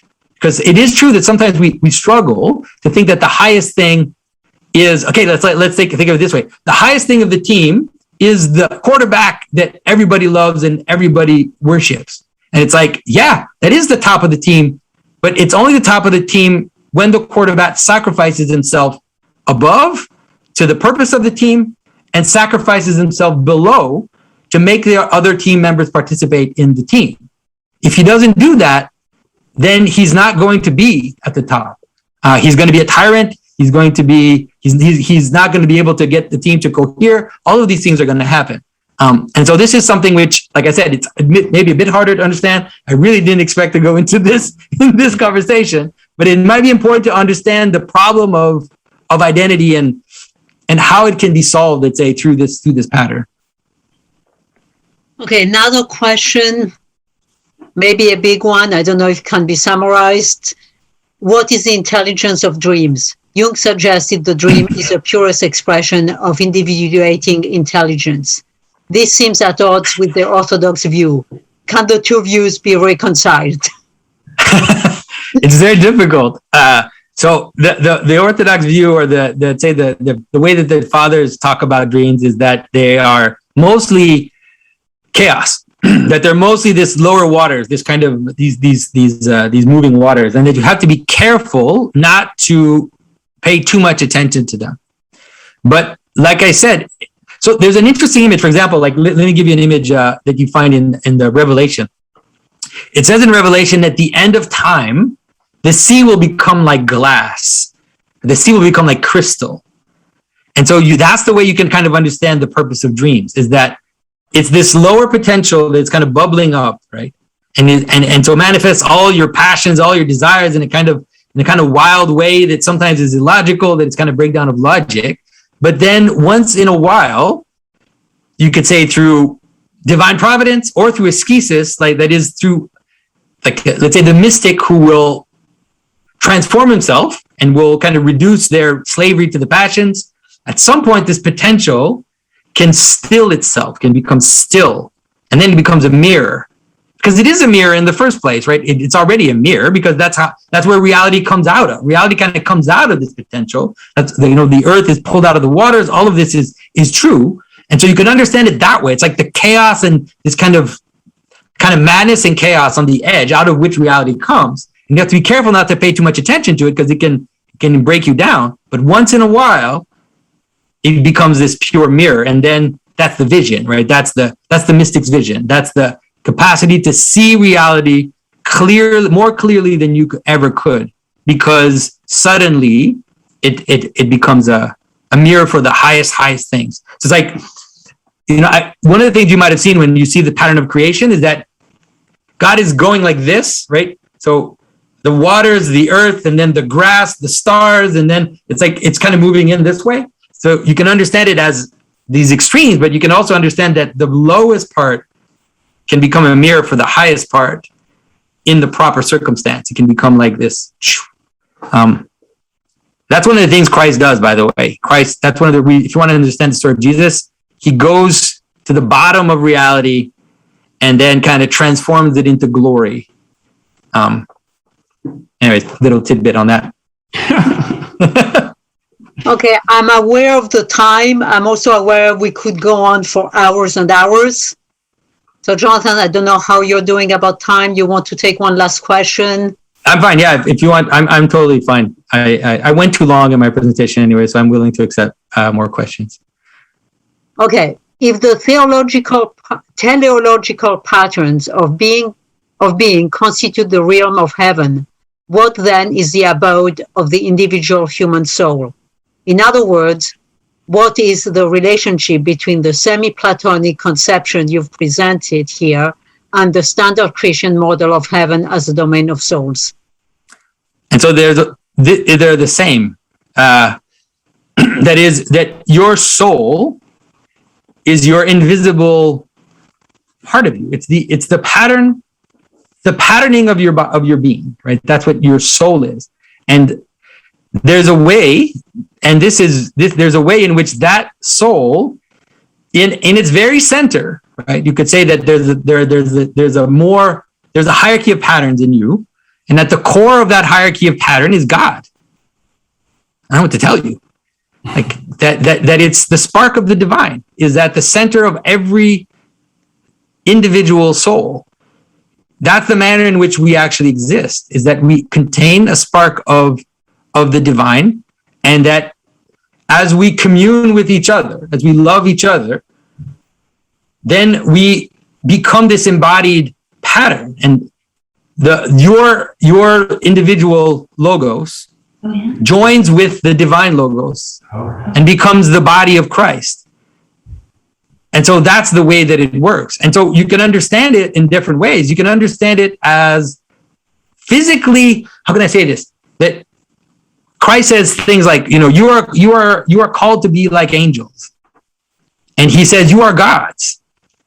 And what he means is that human beings can become patterns for other human beings. Right? We become models. That's why we have models. We have models because humans can move up into heaven. We can ascend into heaven, and then we become patterns for others. And we become patrons for others. So we name a church after someone, we name a city after someone, we name things after people because those beings are like gods. They become patterns for the rest of us. And so that's actually how reality works. Like reality doesn't hold together by ideas. Even your nations, they don't hold together by ideal. They hold together by a succession of people who modeled behavior on which you base yourself.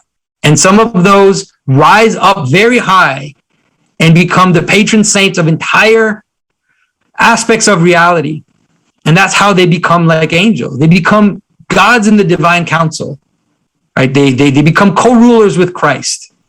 All these things that Christ talks about. And these are things that can happen at a very small level, right? Your own father, your own mother can image for you how to be like, how to live and how to be.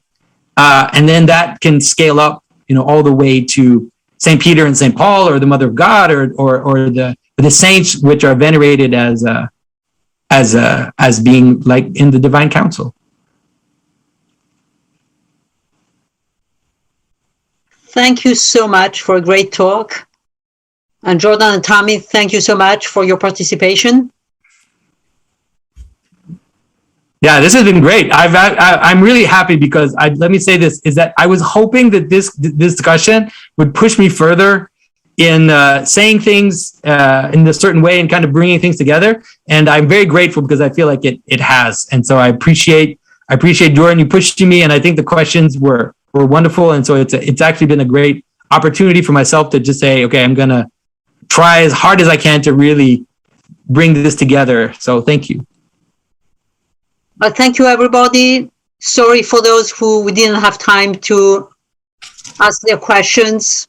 Only so many questions, so little time.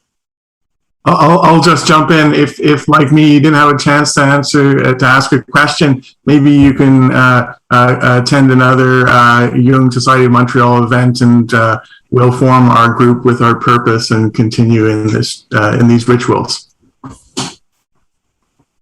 Very good. All right, thanks everybody.